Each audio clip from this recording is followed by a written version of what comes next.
Hello, I'm your host, Sterling McKinley, and you are watching the Binge-Worthy Branding Podcast, where we teach you how to live the business that attracts a cult like following and builds customer loyalty. Tonight, we're talking about a very important topic, and that topic is the personalization economy. And that's what we're in right now. Things have to be personal. So let's get into it. First, let's start off with my suit. So, I hope you like my suit I'm wearing tonight. Is a pink suit. I got it this summer, last summer actually, and one of my favorite things to wear. But this suit is special. Why? Because this suit is not like any other suit. I got customized. I got my special lining. My name's inside. But most importantly, the suit is tailored to fit my body, the shoulders, the waist, the pants, and so on. It's not one size fits all. And that's what I think your business has to be. The days of being one size fits all are over.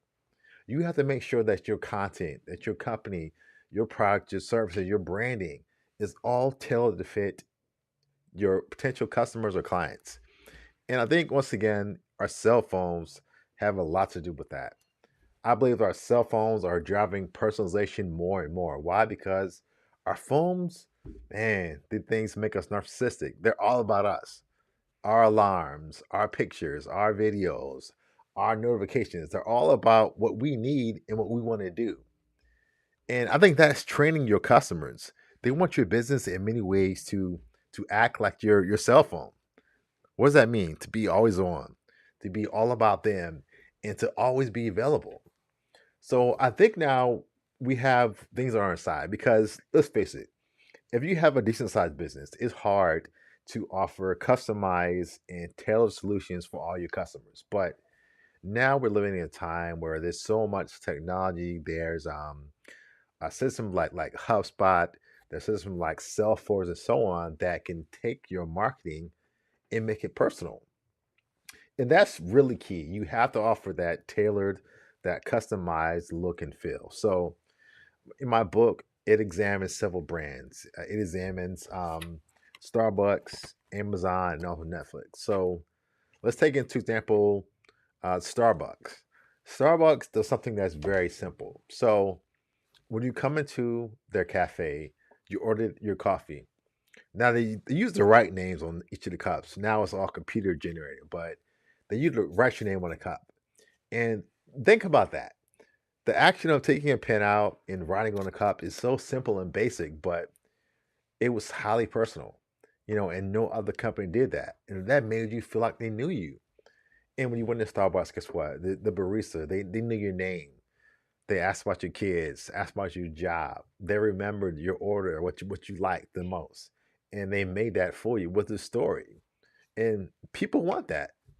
People want that personal touch. I say a lot, people are tired of the Walmart effect, in a sense, the big box effect, where everything is one size fits all. No, people want it to have themselves catered to. They want you to tailor your marketing, your branding. So even if you have a standard product, standard solution, and service, you need to tell that to match your individual customers or to match the vertical that you're targeting. That is so important because at the end of the day, it's all about standing out.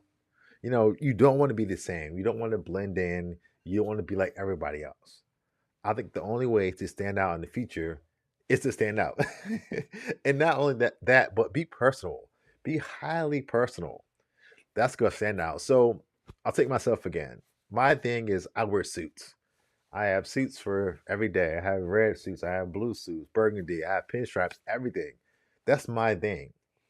And I use those suits to brand myself. Because let me tell you, I've been online for years now, doing videos since way back in 2009, doing videos. And for years, I blended in. I was in the background. But the moment I began to brand myself, that I began to be on camera more, having on a collar shirt, having on a suit jacket, it branded me. And people saw me more and more. So it's now to the point if I go to an event, people will know me and say, hey, you're that guy that's always wearing the suits. And I say, yeah, that's me. Why? Because that's a part of my branding. I want to be different. So um, that's another topic, but I think your personal branding and your branding overall is so important. Why? Because it makes you different.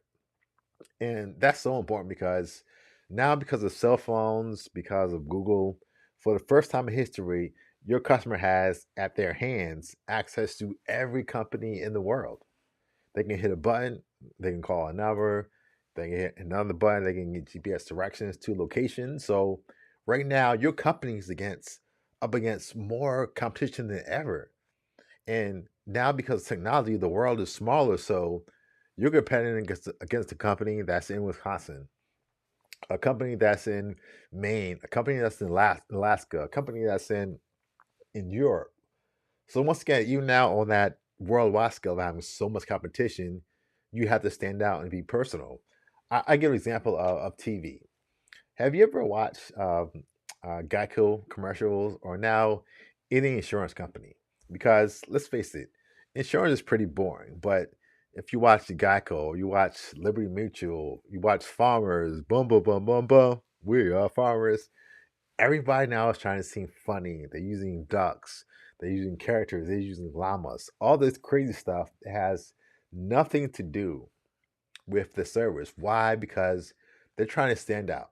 Now, personally, it doesn't attract me because if you're doing my insurance company, I don't want you to laugh. I want you to be a serious company, but they're doing that. They're trying to be funny. Why? Because they're trying to stand out from all the insurance companies out there.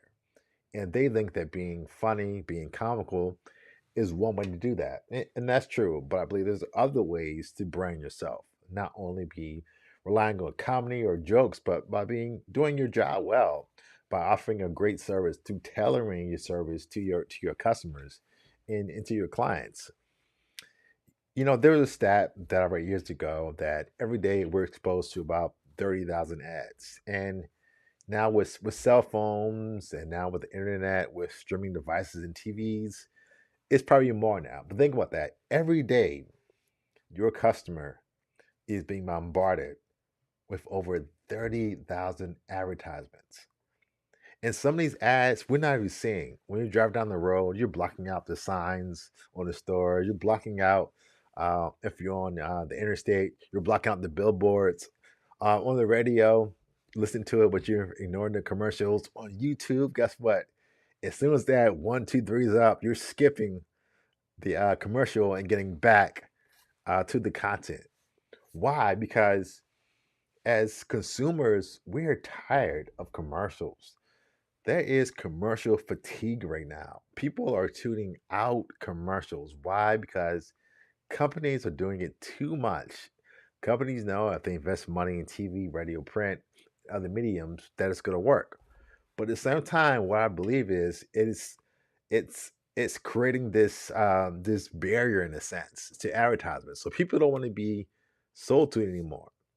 And that's why if you are doing ads, you have to do it so many times to stand out. But I believe one of the best ways to stand out, one of the low cost ways is to be different.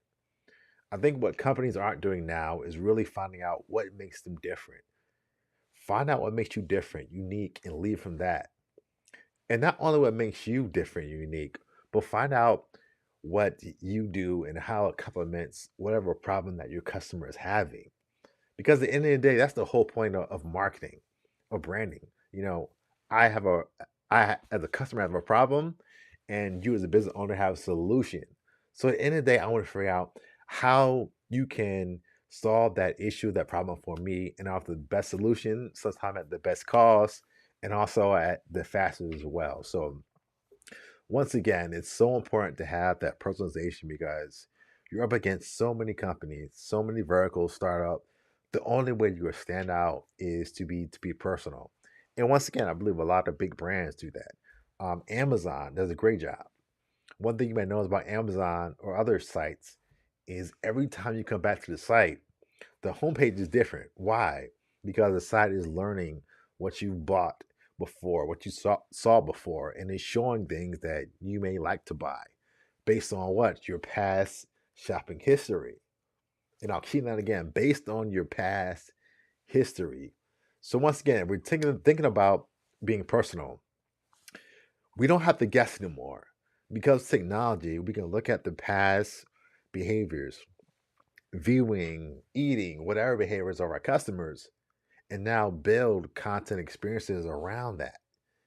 Once again, that's simple but so powerful.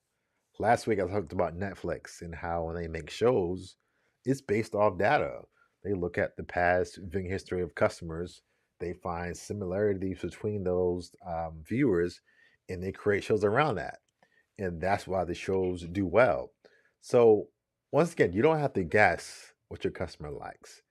If you've been in business before, you can do research. You can look at shopping and buying habits, and you can tailor your service to that customer.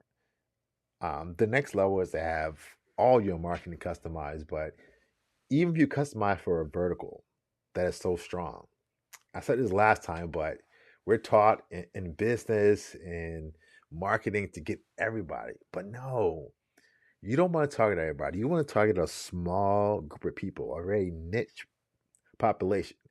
And what do we do? You want to gear, you want to make sure your product, your service, your offering speaks to that group. Why? Because that's how you're going to grow. That's how you're going to find traction. Why? Not from being a general company, a general business, but being different, being tailor made. And once again, I believe the pandemic also has really heightened this level now because before the pandemic, we used our phones, but now you can order food on your phone. You can order groceries, everything. My wife, she does it.